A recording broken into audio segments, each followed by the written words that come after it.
All right, prediction time, ladies and gentlemen. Welcome to the SNUG Wrestling Podcast. Saturday night's main event is a few days away, and we got three matches to preview.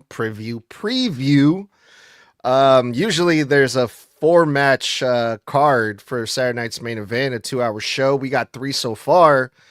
SmackDown is coming up, the final SmackDown. Maybe they'll add a fourth match. I don't know, but for now we got three. And we are going to see what we can expect, what we want to see, who we would like to win, and all that good stuff with the SNUG Wrestling crew. Myself, my name is Edgar. I'm the host. Mr. Blood, Tommy, and Toxic. Welcome, fellas. Happy Wednesday.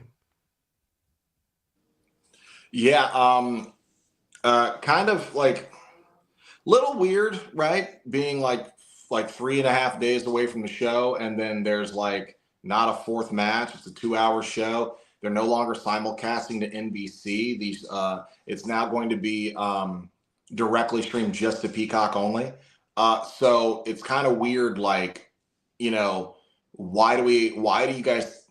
I'm not sure what's going on with the booking. I mean, they're fixing things in certain areas, still very, very ignoring other areas. But when it comes to getting matches ready for major events or even minor events like this, or just shows in general, half the fucking matches, it feels like, only get fully announced or made the second week prior to the event that they would be having those matchups at.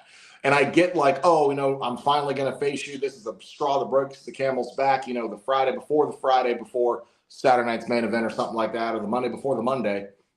But, we're going into this week, and it's like, okay, well, kind of annoying because for us, when we're, wrestling, content creators, we got to sit here and only review what we have just for them to probably throw some random ass last minute match together on Friday for Saturday. Or the really annoying one, wait till Saturday and some surprise random ass match gets made on the night, So it's like, I just wish they would find a way to have all these matches on the card at least the week before the week of the show. So there's one last, like every segment, every match is going to have its final go home on the go home shows. Not us getting to that show on the go home show and then, hey, by the way, here's one more for you so we can have a full card. Other than that, I mean, I'm looking forward to the majority of this weekend, so we're going to see where it goes from there. Mainly agree with everything that Blood said. I mean, I would like for them to have the card, at least like 4 matches built up, and then if you want to have more, I mean, just build it up the week prior of the show. I mean, that would be fine with me, but just at least have 4 matches before, like the week prior to the week of the show. So, yeah, I agree with Blood. Yeah, this has been something that I have been saying quite a bit, with the fact that the biggest issue is that, yes, some of them do have builds. Some of them just don't and are just randomly put together. Like the Fatal 4-Way out of nowhere. There's a couple entrances there where there's nothing. One of them is just because, hey, look, the event's in your country. You're going to be competing for a match for that. So that's really my biggest issue, is the fact that some of these are just randomly put together. Some of them actually have builds to them. Yeah, I think the most random match is the match we're going to start off with, which is the Fatal 4-Way match. And it wouldn't be the first time that they add something very last minute. Like, do you guys remember when it was the day of, I think it was Money in the Bank, where Dominic Mysterio was just randomly added to the card out of nowhere? And then there was another time where LA Knight was announced the special guest referee for one of the matches, like a few minutes before the show. Like, what the fuck, But I am kind of hoping for a fourth match, unless they plan to go super long for this Fatal 4-Way, which I hope not. And they'll just keep it at this fucking 3 match card. The other thing, too, that was being rumored a lot, because this Saturday night's main event is taking place in Canada. that Chris Jericho, this was the time that Chris Jericho was going to make his return to the WWE and all that stuff. But that rumor was shot down very quickly because I believe he's touring with this band and he's scheduled to be in like LA this weekend or something like that. But that was one of the major rumors going around. Besides that, can we expect, do you guys predict any surprise appearances or special returns or anything like that that you guys, it would make sense to you guys for this weekend, for this Saturday night's main event? I mean, tell me the 3 matches. The Fatal 4-Way. Cody versus Jacob, and then the women's tag team match. Honestly, I mean, unless Jericho, I mean, the rumors are on purpose that he's going to be in LA. He's going to do a show early and then quickly fly to Canada from LA, which is not that long of a flight, then fly back after just so he can appear at the end of the show or something. Or unless, God forbid, this really is AJ Styles' last match and they're going to let that go long, then let him, you know, talk to the audience for a prolonged amount of time, sort of like how Goldberg was supposed to. Or sorry, that's at the Rumble. My bad. So I was confusing because they were a week apart. But I mean, I could see the Fatal 4-Way going extremely long, only because when you really think about it, it is, you know, who is going to be the person that faces McIntyre, right? That's what it's all for. You think of the 4 guys in there. Obviously, Sami is going to be a hometown hero 2 weeks in a row because he is Canadian, but he is also Syrian. So this Saturday, he's going to get the loudest pop. And then next week on Saturday in Saudi, he's going to get the pop of all pops. You could argue that they're going to really let this match breathe. I could see it. I mean, you also have to think of how many fucking ads they might throw in this shit that would fill the amount of time that a 4th match would have had. Because you're talking a 2-hour show. Let's say they break 10 fucking times at 3 goddamn minutes a break. That's 30 minutes of ads. There's your last half hour right there. So yeah, that's so the whole usually match itself. Usually when they do the 2-hour show, I remember, I think they do like a 2-hour pre-tape of SmackDown, which it went from 2 hours to like an hour and like 20 minutes or something like that of just wrestling content. Yeah, and that's what I'm saying. Like, I mean, it's a 2-hour show. You know they're going to ad break. So if they ad break a half hour's worth of ads, which every time we do a Saturday night's main event, it feels like 25 to 30 minutes ads. It's a half hour of breaks right there. The Fatal 4-Way goes 30 minutes. Drew and fucking or not Drew, god damn it. Cody and Jacob go fucking 20, 25 minutes. Then you've got the women's tag match. You call that 18, 25 minutes. Then whatever segments where they're, you know, always talking up at the front or commentary, maybe a segment or 2 backstage. Then commercials. That's all 2 hours right there. So we might not even get a 4th match. Yeah, which I don't think we are, because I mean, if we do get a 4th match, it has to be from Friday Night SmackDown, doesn't it? Because we've already had the final Raw. No 4th match was announced. We only have 1 SmackDown left. But which match would you put from SmackDown on Saturday night's main event? I mean, I can't really think of. Knowing them, it would be Wyatt 6 versus the fucking MFTs. Because we've already seen that like 3 times. Has that ever stopped WWE before? How many times last year did we watch Rhea Ripley and Io versus Kyrie and Asuka, or some combination of Roxanne and Raquel versus Bailey and Lyra? Oh, you know what? We just watched 6 fucking matches of Maxine and Becky. They did do that angle where Solo Sikoa kept the lantern and he's holding that, like, isn't that like the bargaining chip for them to get a tag team match? Yeah. Maybe they put up the tag team titles up. Well, guess what? Holla holla, playa. You're in a tag team match at Saturday night's main event, playa. Like, that's if we get a 4th match, that's the one I have my money on. I would be down to see that, actually, because I liked how they built up to it. They added that, that personal item that Tommy was pointing out, how WWE is always fighting over some object, but it makes it a little bit more interesting. I mean, in my for me opinion. personally, not at all. For me, Yeah. a feud that's gone on long enough does not suddenly, to me, get more interesting because they said, hey, here's an inanimate object to fight over too, by the way.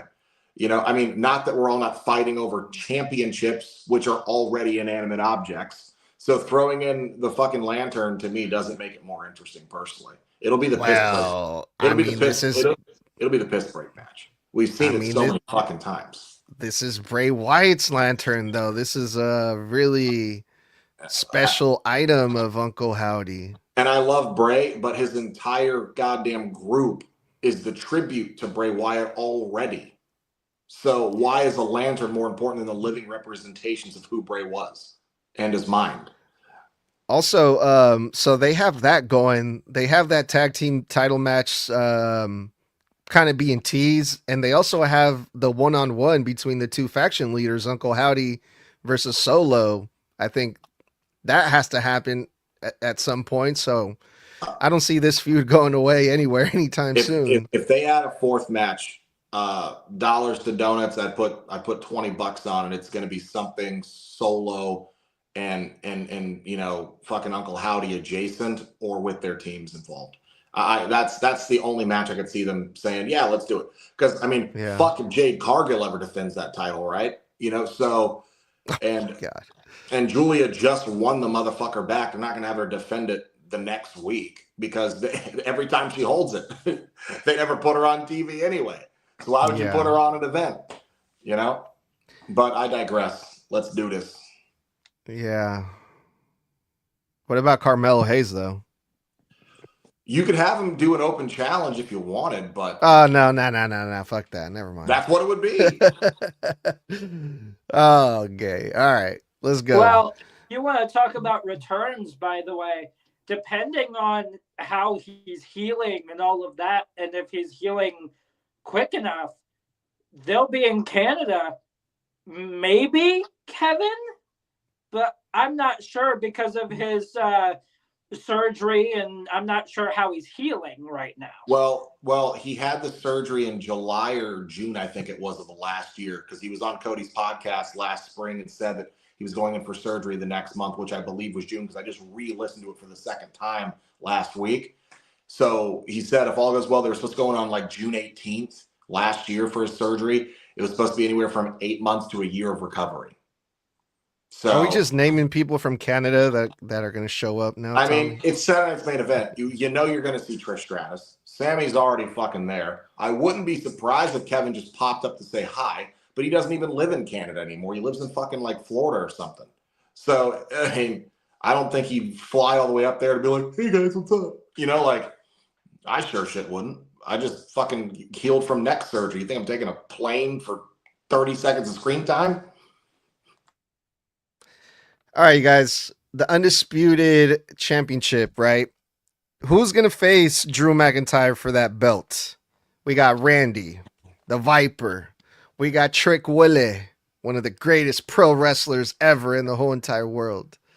We got Damian Priest, Puerto Rican's finest. Or we got Sami Zayn, the biggest underdog there is on planet motherfucking Earth. Fatal 4-way. Mr. Blood, get this one started. Who do you think? What do you see happening here? Who do you got? First off, I think it's high time we stop calling Sami Zayn an underdog. It's just he's so far past outgrown that underdog thing. I mean, an underdog does not beat Gunther at WrestleMania for the IC Championship. An underdog does not tag with Kevin Owens and defeat the longest reigning champions in history in the Usos in WrestleMania as well. A main event of WrestleMania, by the way, of night one that year. I think it's time we stop calling him an underdog. An underdog doesn't just flip over to SmackDown, then within 2 weeks win the US Championship. He's outgrown the underdog thing. The greatest underdog I think they've ever had of all time is Rey Mysterio. Rey Mysterio will always be the underdog of underdogs. When it comes down to it, I look at the four people involved. Who would benefit the most from the match?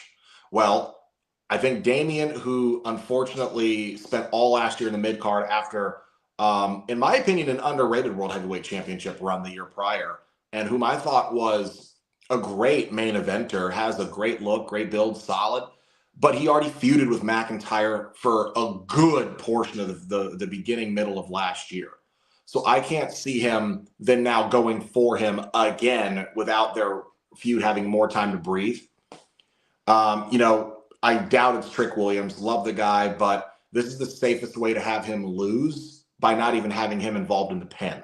So he's protected in the finish, but he's nowhere near ready for, hey, you just got up here 2 weeks ago. World title match. Like, fuck that. There's so many other people who need that before him.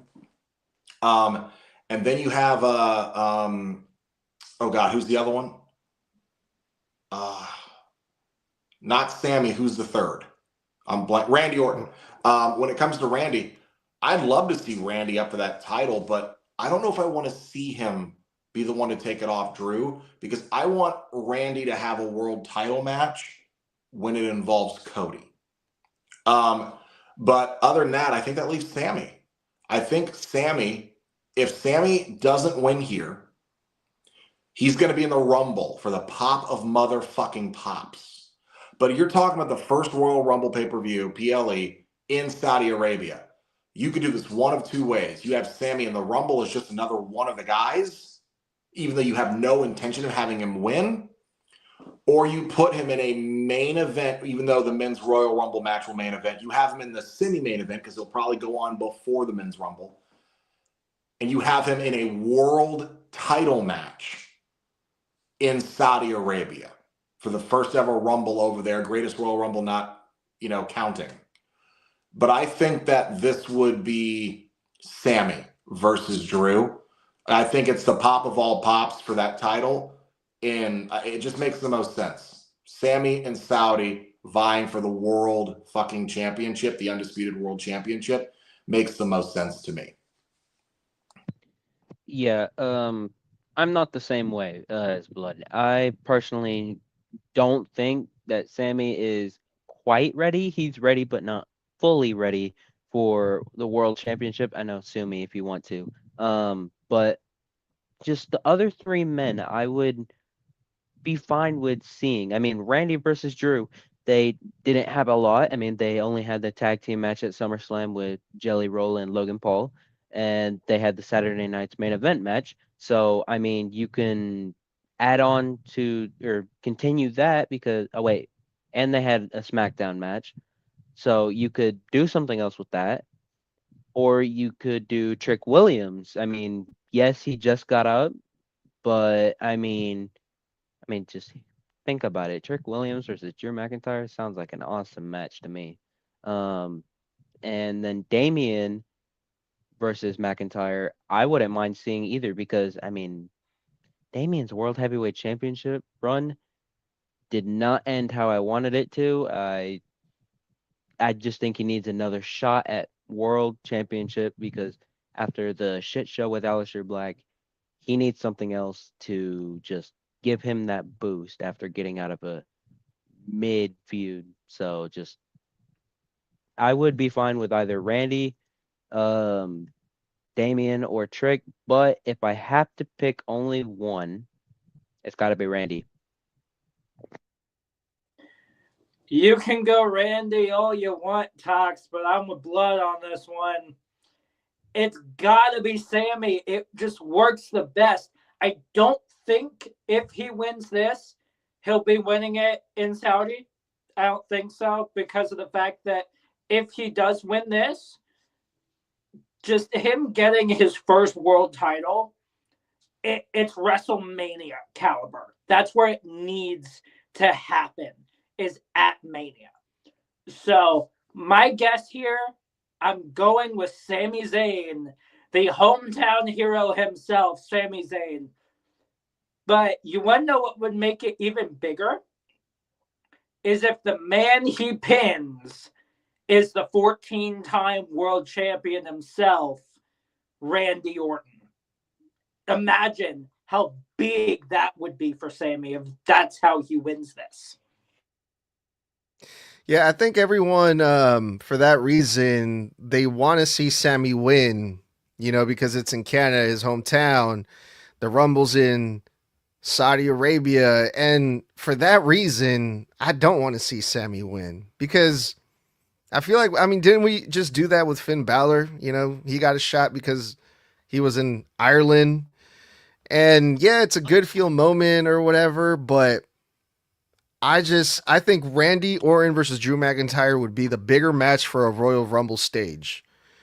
But what I would really, really like to see is Trick Williams versus Drew McIntyre. Because what a way to be called up to SmackDown in this way. You get a couple wins, you qualify for a Fatal 4-Way at Saturday Night's Main Event, you win, and then you go to Royal Rumble to face Drew McIntyre for the Undisputed Champion.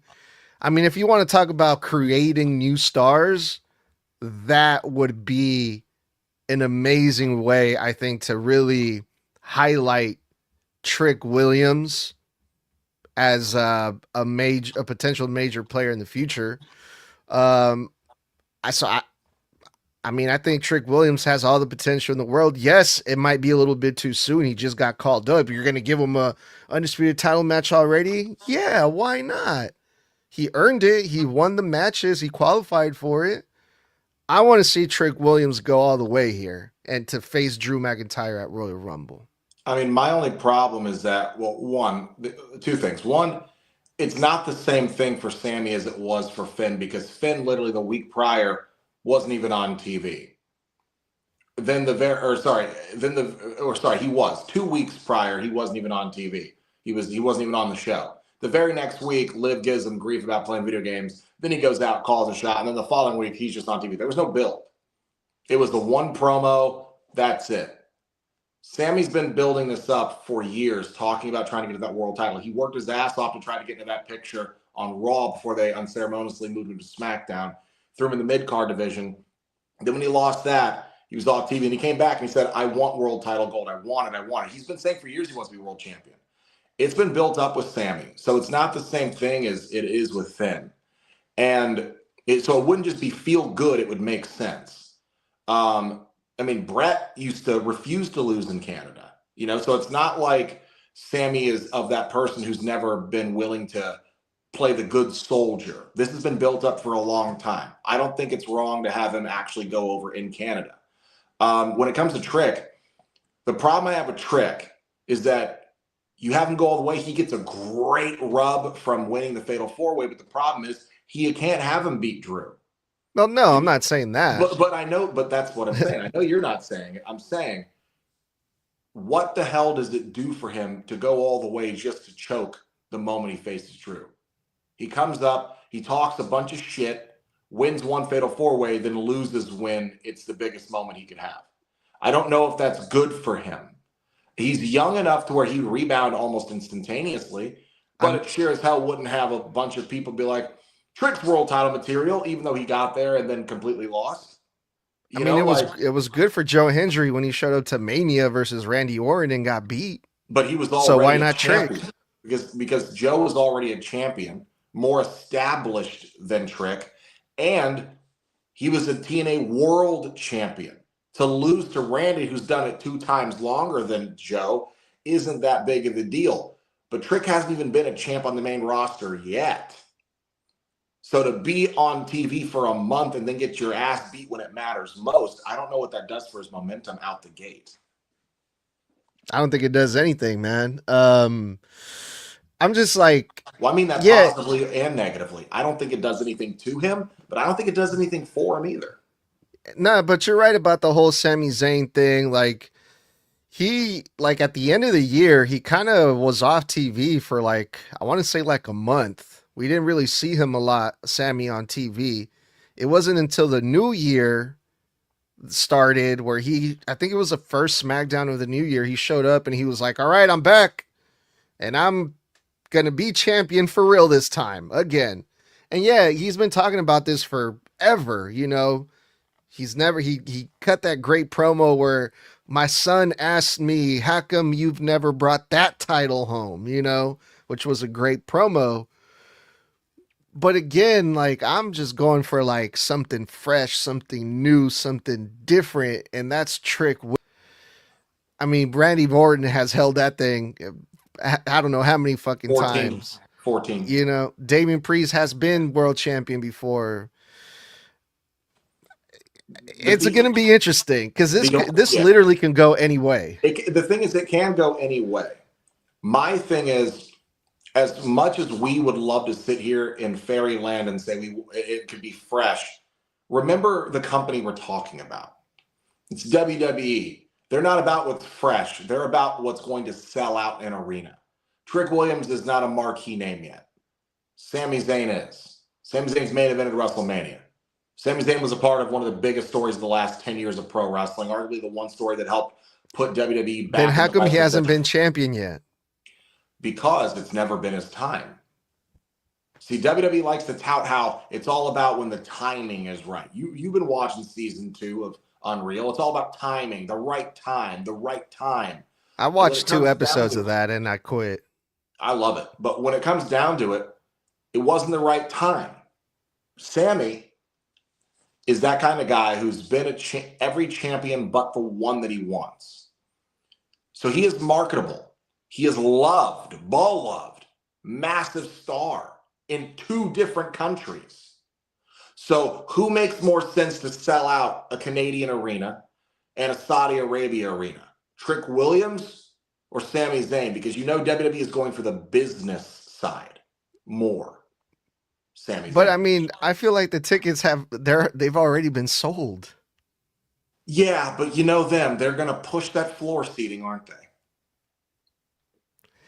So the other thing too that's interesting about this match, the fatal 4-way means no disqualification, right? Do we see shenanigans going down here? I mean, Trick Williams is like the only heel in this fucking match. Do we see he doesn't really have friends in SmackDown yet? Damian Priest, no.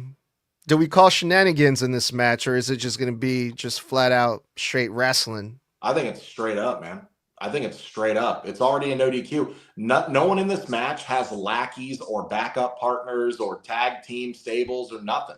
Because 3 baby faces versus 1 heel. Like, what the fuck? Yeah, that's crazy. Exactly my point. I don't see there being a need for shenanigans. You'd overstuff it for no reason. Guys, am I wrong? Toxic? No, you're not wrong at all. I mean, there's not any reason to have any shenanigans unless you're going to build another story, which, to be honest, I don't think this match is. I think this match is to build just one singular story, and that's with Drew McIntyre. Nobody else. Think about it this way, Snug. It's this simple. There was only one man in the entirety of the qualifying matches for this that would have needed lackeys to get involved. That one, Solo Sikoa, who lost to Damian Priest. I mean, yes, it was because Wyatt Six decided to get involved, but still, he is the only one in the entirety of the qualifying matches that had lackeys to get involved in a no DQ match to begin with. Actually, you know what? You just made me think something, Tox. Tommy, I might change my answer here. Think about it this way. Let's say they don't have that 4th match, right? Let's say we don't get anything Wyatt or Solo adjacent. It's very possible that because the MFTs tried to jump Damian after the match, they tried to screw him over during the match, and he still got one over. Solo's a very petty guy. So let's say Damian almost wins. Let's say it's looking like it's ups for Damian. And then they interfere and beat him down and take him out of the match during the finish. And then someone else picks up the win, i.e. it being Sami. Or to give it to you, maybe Trick Williams picks up a win, picks up the scraps that Damian left from one of the other 2 men. I like how no one is expecting Damian Priest to win this thing. Because they haven't set him up to. They've had him stuck in the fucking Aleister Black mid-card vortex for half a year. And as much as I love Damian Priest, that's not the main event I would like to see at the Rumble. No, and I love Damian, but I would love him. I love Damian. I think he's better suited for Raw. Plus, no matter what, Damian, one, doesn't really need this win. And two, we had already seen the match that this is for like half of the damn year last year. So we really don't want to see another Drew McIntyre and Damian Priest again. No, Yeah, you need more true. space for that. I would love to see Damian back in a better, bigger story this year, for sure. One of the reasons I'm desperate for a fucking draft. We need some fresh rosters here, fresh shakeup, fresh matchups. Move some people around the right places, man. I would love to see Damian back on Raw. Damian Priest versus Kit Wilson. Yeah, and a great squash match where he destroys Kit Wilson, because all that guy is so far. In a 6-month-long feud. God, no! All WWE's ever going to see Kit Wilson as is a fucking theme song right now. They have no intention of getting him over. They have every intention of letting his theme song be over. Because if they hadn't, they wouldn't have him jobbing out to people almost immediately and getting jumped from behind like comedy fodder. Let Elton Prince come back and get into a feud with him. But who? Elton Prince, his fucking tag partner. Never heard of her. Pretty deadly. I know, I'm kidding. Let's go to the next fucking match. Jesus. All right. The Women's Tag Team Championships are going to be on the line. Rhea Ripley and Io Sky, a.k.a. Rio, because you have to combine both names together like a married couple, versus Liv Morgan and Roxanne Perez. Rhea and Io just won the titles not that long ago. Liv Morgan technically never lost a championship, but Roxanne and Raquel did. Freebirds rules, right, Mr. Blood, how he put it. Roxanne took Liv Morgan's place. They lost the titles. They earned another opportunity, and they're going to face off. And I just want to see Liv Morgan get that title back, man. I enjoy the tag team of Liv Morgan and Roxanne a lot more on my TV screen when I'm watching it. And I haven't really been big. Yes, Io Sky and Rhea, they get huge pops. The WWE fans love both of these women, Rhea and Io, and I can see why, but it's just not for me, man. It's not for me. I haven't been interested in Rhea Ripley in a long time. I want to say probably the last 4 or 5 months, where it's just been whatever. So I want to see Liv and Roxanne, although I highly doubt that's going to happen because, again, Rhea and Io just won the damn things not that long ago. But I'm hoping for a miracle here. Yeah, I'm never not interested in what Rhea's doing. But when it comes down to it, let's look at how this is all set up, right? We're in almost February. Nearly 7 fucking months I'm wrong. Almost 10 months of stories specifically intrinsically linking Io and Rhea. Almost a straight year these girls have been involved with each other without stopping. Why would you go through 10 months of storytelling to have them win the titles finally and then take them off them as soon as you fucking could? I do not think that you did all that with Rhea and Io to turn them into transitional champs for a returning Liv Morgan and Roxanne, who isn't even close to over with the audience. So, because here's the problem with Roxanne. One, to me, always has my respect for, I've said this many times because I never want it to seem like I'm speaking negatively about her. She always has my respect for training at 15 and taking 6-hour round bus trips to train and hone her craft. As a former wrestler, mad respect. I love that dedication. It fills me up with joy to know that you love it this much. However, Roxanne is not over with the main roster audience. Judgment Day is over. She's a part of a group that's over. She herself individually is not over. Look at all of her matches where she does singles work one-on-one. They hate Raquel when Raquel's out there at ringside more than they react to Roxanne. Same thing with Liv. So to me, it doesn't make sense to put the titles on the over girl, Liv, and then someone who's not over, but they want to have over by proxy of Liv, Roxanne, when Rhea and Io are the two biggest stars in the women's division on Monday Night Raw. So it doesn't make sense to go 10 months, have them drop it after 2 weeks, 3 weeks now, straight up to just to Judgment Day. I don't think it makes sense at all. So I'm going Rhea and Io. Yeah, I'm also going Rhea and Io, mainly because I don't think Roxanne and Liv are the ones to do it. I mean, they just don't feel like the ones to do it for me. You know what I would want to see? I would want to see someone. I say let's change it up. I mean, you have all the SmackDown teams winning it, all the Raw teams winning it. Why not let someone from NXT win it? I mean, you don't have the NXT Women's Tag Team Champions.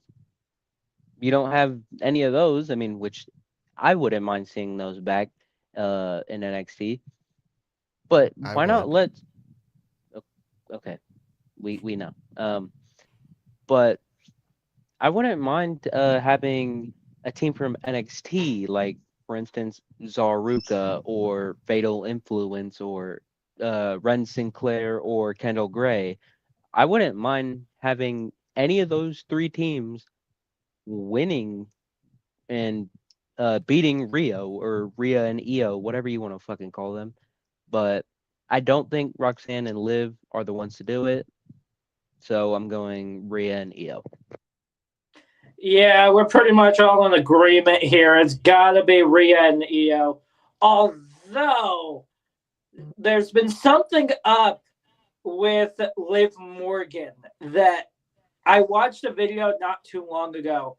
She has been acting very strange because she has this weird obsession with the word "my" when it comes to the Judgment Day themselves.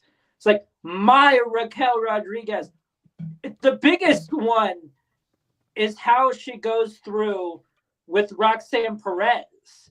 As of recently, she's been calling her my prodigy. Why? I get it. Her nickname is the Prodigy, but why in the world are you calling her your prodigy? It makes no sense there. And I think that if Rhea and Io retain the tag titles, then what that is going to end up doing is causing more and more cracks within Liv Morgan's side of things specifically until Liv finally decides to crack completely and say, you know what, fuck all y'all, I'm done. Especially with the fact that Roxanne took her place. Not to mention the fact. I was just gonna say, in that case, I can see it going that way, and I would like to see Rhea and Io win it if we get to see Liv finally snap at Roxanne, kind of like how we all expected to when she came back. I think it's too early for that. I think that they're going to hold their breath for the Judgment Day breakup for. I mean, think about it. JD's out on injury and possibly needing surgery. Dom's out on injury. They're not going to break them up with half the team gone. So because I mean, what about the fallout? How is that going to impact them? Dominic is a massive part of why Liv would even feel betrayed. He's the one who ushered Roxanne in. They don't have to break up right then and there, but just give us a little tease or something. Yeah, and give us a tease, because I mean, I think we all know that Liv is just fake playing nice with Roxanne. Because because you know how Liv is. She's extremely petty. She's extremely self-absorbed, and she gets very jealous very quickly. She's gonna feel how Rhea felt when she stole everything from Rhea. That's why Rhea in that promo on Monday said, Liv, I think you're projecting. When Liv tried to say that, well, watch out, Io, Rhea turns on her friends. And it's like, Liv, were you not, before you left and got injured, like death staring Raquel every chance you got? And somehow we're going to just forget all of that? No. And now you came back and straight up said that you were coming for the women's title. And then what happened? Your best friend, Raquel, stole your match, stole your ability to be in that story with Stephanie. And that relegated you to having no choice but chasing tag gold. Because she went out there and did it without even telling you. So I 100% can see them losing because it also feeds into the story that Liv goes, this isn't working. This isn't working. They're also both going to be in the Rumble. So we could see some of that stuff there too. Yeah, look forward to those teases. Watch that be something pretty damn dope. I think we'll get something real there too, for sure. All right, y'all, let's talk about this match. I'm really, really, really looking forward to this one. A lot more than the Fatal 4-Way or the Women's Tag Team match because it's Cody Crybaby Faux Life versus Sacktown's finest, Jacob Fatu. Completely botched his name. How do you botch Fatu? I don't know. Jacob Fatu from my hometown, 916. This is going to be a great match. Yeah, man. I mean, Jacob Fatu came back on SmackDown, the first SmackDown of the year, cost Cody the championship. You know, Jacob thinks Drew attacked him. Drew's denying that. Jacob attacked Cody. Cody wants his revenge on Jacob for costing him the championship and attacking him. And the buildup for this, because I know earlier there was some comments about how some of these matches don't have buildups. Yeah, this match elevated very quickly in a couple of weeks. Boom, we get a match at Saturday Night's Main Event between these two. But I like it. I like the buildup. I want to see the match. I'm interested to see what's going to happen because it could, I mean, there's still that possibility that, hey, what if it was Cody who attacked Jacob Fatu? You know, and Jacob Fatu just thinks it's Drew McIntyre. Maybe we see something, we learn something new from that situation after this match or during this match. It's going to be interesting to see how the crowd reacts to Cody and Jacob because the fans love both of these guys. But fuck, do you really beat Cody twice in a row like that? He just lost the championship. He's going to lose to Jacob Fatu. I think Cody has to go over here and call me crazy, you guys. But we saw Jacob Fatu attack Kit Wilson last Friday night on SmackDown. What if Kit Wilson gets involved here and helps Cody Rhodes? Wouldn't that be some shit? Kit Wilson and Cody Rhodes. That's what I want to see. I think that's a terrible idea because then we're forced to sit through a feud between Kit Wilson and Jacob Fatu. Here's the thing. Everybody knows. Look, I'm excited to see this match. I want to see Cody versus Jacob, but everybody knows I think it's stupid as hell how we got here. And I thought that I was going crazy because 30% of the comments agreed with me and the other 70 were a bunch of assholes. And then I listened to Busted Open Radio today talking about the AJ Styles Gunther thing. And they were talking about how what makes sense for the story and everything. Because Bully Ray doesn't like how we got to the match with AJ and Gunther because he think it was kind of weird. Oh, AJ just popped.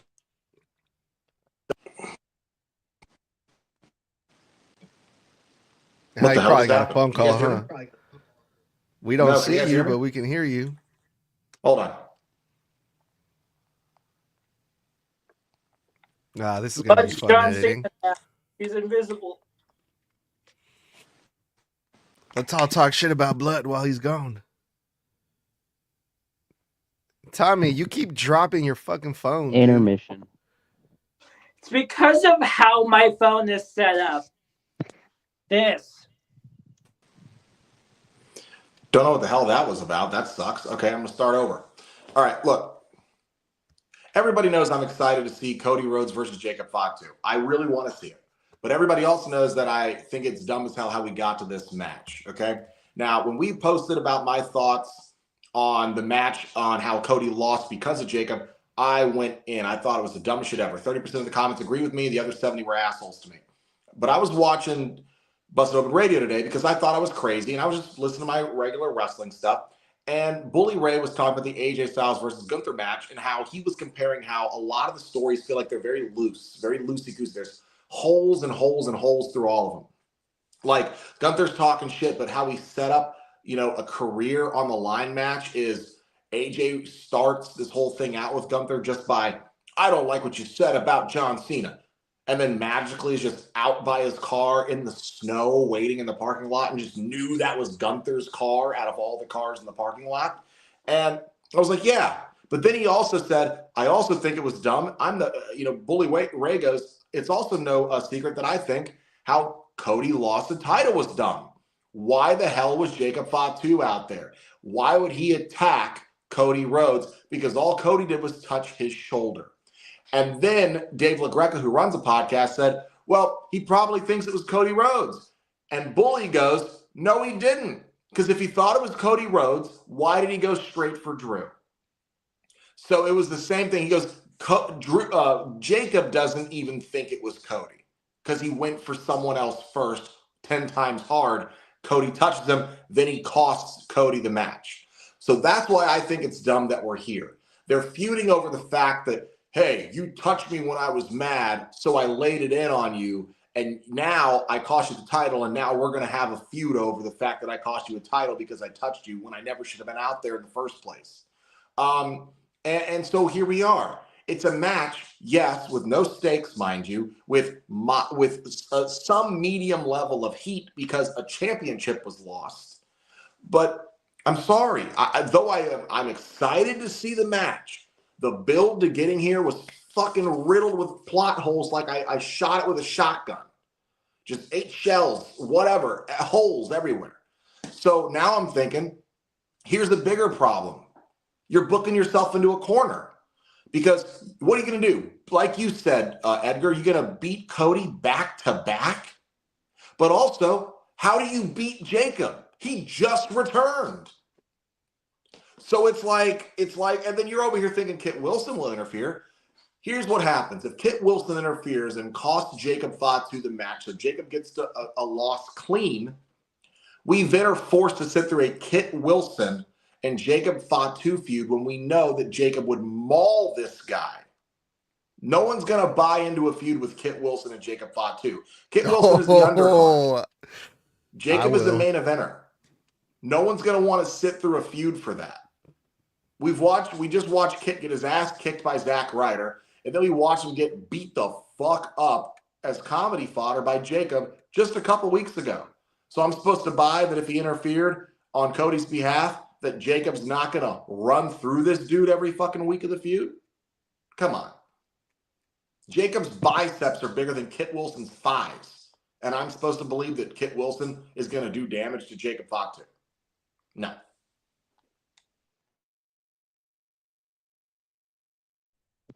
Yeah, I mean, if we do get a Jacob Fatu and Kit Wilson feud, Can Kit anybody else Wilson hear him? Yeah. Yeah. He's muted to me. Okay. No. I don't hear you either, Edgar. Do you hear me? Is it Hello? just me? It's just I think you. Y'all can hear me, but I can't hear you. Yeah, back out. Come I'm going back. to go out and come back in. Son of a fucking bitch. Oh, God damn it. So do I just continue? Not a SNUG Wrestling. Hold on. Okay. Without problems. Don't tell me we're going back to that era. Nah, dude, it's him. His shit's tripping. Because I can hear you, I can see you. We're all good. It's just him. I mean, it's weird because it happened when my sister called me and I just declined it. Tell her not to call you while we're recording, Toxic, please. I tried. The audacity of that one. Hey, She's- when it happened to me, it was because my mother called. Her too, Tommy. Yeah, I'm kidding. That one. Sorry, I don't hear a damn thing. You guys were all muted to me. Can you hear us now? Yeah. Toxic. All right, I'm so cool. sorry. Okay. Start over, Toxic. It's fine. So if we do end up getting a Kit Wilson and Jacob Fatu feud, Kit Wilson dies. No, like, I'm serious, straight up dead. But I'm stuck on this match. I mean, yes, Cody just lost, and you don't want him to lose back to back because he was formerly QB1. So, I mean, you don't want to lose his momentum unless you're gonna end up turning him heel, which, I mean, to be honest, I can kind of see coming out of this, but I gotta go with Jacob. because I mean Jacob just came back, and yes, all of the stuff with who attacked Jacob. I mean, I'm tired of those type of stories, the Scooby Doo shit, like the who attacked so and so. I mean, we had it with Jade Cargill, we had it with Jacob Fatu. I mean, just can we stop with those stories, please? It's kind of annoying. So, I mean, I gotta go with Jacob because I mean he's the obvious winner in my opinion. He's the only one that makes sense to win this, really, in my opinion. But I don't really want to see Cody lose because Cody also makes sense to win because he just lost. I didn't pick either. So I'm going to say Jacob only on the sole fact that if Jacob wins, I can see Cody losing his shit after the match. And then that start the cracks for a heel turn. Yeah, if we do get Kit Wilson versus Jacob Fatu, Kit Wilson is going to get murdered worse than John Cena did against Brock Lesnar. That's just how that's going to go. Tommy, I swear to God, if you would have said Gunther.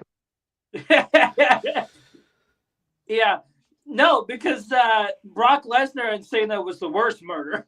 So it would have been worse than that. But I am also going Jacob Fatu, mainly because of the fact that if there is shenanigans here, it's probably going to be coming from Drew McIntyre, not to help out Cody Rhodes, simply because of the fact that, hey, yes, you are the reason why I won the title, but at the same time, you attacked me right off the bat. And then you started coming after me the next week. So if anything, if there's any shenanigans, my money right there is on Drew McIntyre. But I'm still going Jacob Fatu to win it. Nah, okay. I was kind of joking about the whole Kit Wilson thing, but the more you guys don't want to see it, the more I want to see it. It doesn't have to be a feud. Like, it doesn't have to be a feud. Like, didn't Cena and R-Truth, they had like one match and like that was it, right? They can just have like a one-off thing, you know? Jacob Fatu obviously is going to destroy Kit Wilson. I'm not saying I'm put Kit Wilson in with the main event guys, but it would be entertaining to see Jacob Fatu try to grab his hands on Kit Wilson, who the people are starting to get behind a lot. And that would put a lot of heat on Jacob Fatu. Like, oh, look at this much bigger, meaner looking guy coming after the much smaller Kit Wilson that we all love, you know. I think it would be entertaining. Just for one match, that's it. Not a few, just a one-off. People are not getting behind Kit Wilson. They're behind his catchy viral theme song. And it's become a running joke. Yeah, hold on. It became let's call a spade a spade. His theme song is over, not him. The reason people are behind him is because it's the viral thing to do right now.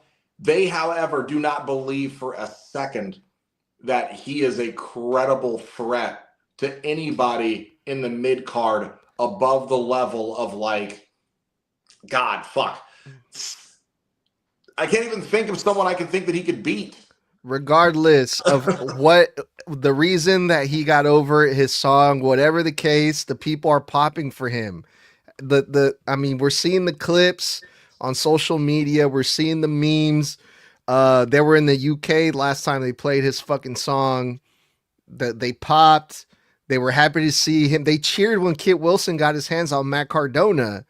They cheered when they saw Jacob Fatu get in the ring with him. If Kit Wilson rubs shoulders with Cody and Jacob Fatu, it doesn't mean that, we're supposed to believe that he's on their level, but he is getting a lot of attention from fans for whatever reason. And remember, what's the main reason Joe Hendry got over with the fans? It was because of his song, and look at him now. So, whatever the case may be, I don't think it would be too crazy if we see something like this happen, and I'm all for it. But yeah, but Joe Hendry was also a world champion.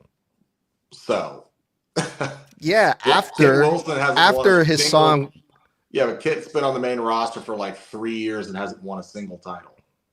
Yes, but my point is, Joe Hendry, his song went viral. He went to TNA, or he was in TNA already, but it was because of that song, one of the main reasons why he made it to NXT and why he made it to the Rumble and WrestleMania and all those things. So the Kit Wilson having a song that made him popular is just what happens in the WWE sometimes. Kit Wilson is only over because of the fact that that is the only theme song in a hot minute that Def Rebel didn't end up destroying. Whatever the case may be, he's over. And that's just the bottom line. But I'm pretty pumped for this Saturday night's main event. Those were the 3 matches that we have so far. Anything else you guys want to add before we get up out of here when it comes to these 3 matches?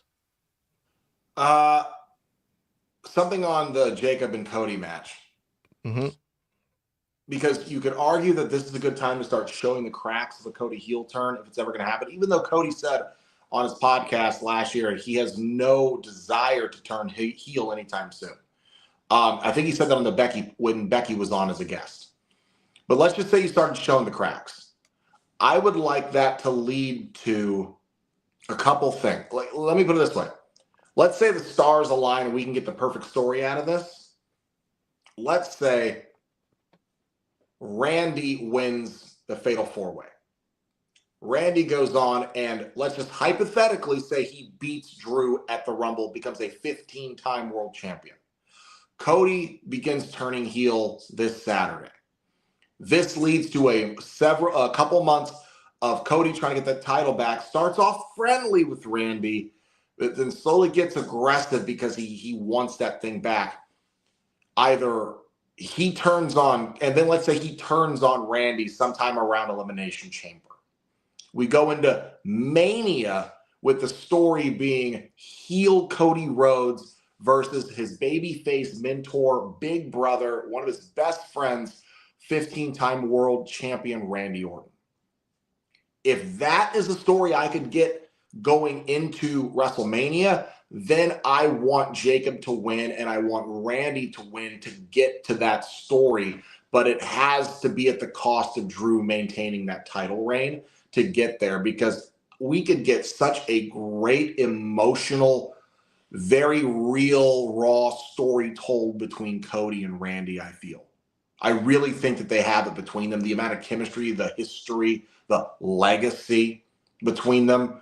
I think that if those 3 stars align, Randy wins, Cody loses, starts turning heel, Randy beats Drew in Saudi, I could see that for a WrestleMania main event this year. All right. That was Saturday night's main event predictions with the SNUG Wrestling Podcast. If you're new, leave a star rating and a review on Apple and Spotify. We'll be back on Saturday after Saturday night's main event for that review to see what the fuck is actually going to go down. But until next time, let's get out of here. Well, guys, thanks for hanging out with us this Wednesday for our predictions for the first Saturday night's main event of 2026. If you love hanging out with us, you can do it every Monday and Friday after Raw and SmackDown go off the air, respectively, at 9 p.m. Eastern, 6 p.m. Pacific, 8 o'clock Central, for live post-show reviews across Twitter or X, whatever you want to call it, YouTube Live, and Facebook Live. And for bonus content, if you love reaction content, we do segment-to-segment reaction content from Edgar's personal actual video stream during the actual live broadcast. So those segments get uploaded immediately after they go off the air with his reactions attached. You can hang out with us every Thursday on TikTok Live at 9 p.m. Eastern, 6 p.m. Pacific, and 8 o'clock Central for our 1-hour one-on-ones between myself, Mr. Blood, and the head of SNUG Wrestling, Edgar, where we go over random or relevant wrestling topics and, of course, answering your fan questions live. And as Edgar's already stated, we will be live at those exact same after-show hours for the post-show review of Saturday night's main event. And this upcoming Wednesday following this Monday Night Raw, we will do predictions for the Royal Rumble 2026, the same time we did tonight, 9 p.m. EST, 6 Central, 9 p.m. EST, 6 Pacific, 8 Central. Of course, that'll be next Wednesday. And then support the podcast by heading over to our TeePublic at TeePublic/SNUG Wrestling, where you can pick up over 100 different designs of wrestling merch like these. And you can support the podcast. Of course, those designs come across tons of different types of apparel, shirts, bags, totes. You've got tapestries, wall art, magnets, phone cases, and more. You can head over to our TeePublic for that. Until next time, stay safe, stay savage, and stay snug. And boys, that's one time for the one time. I said that was Four letters. One word. word. Huh. Yeet. Don't be toxic.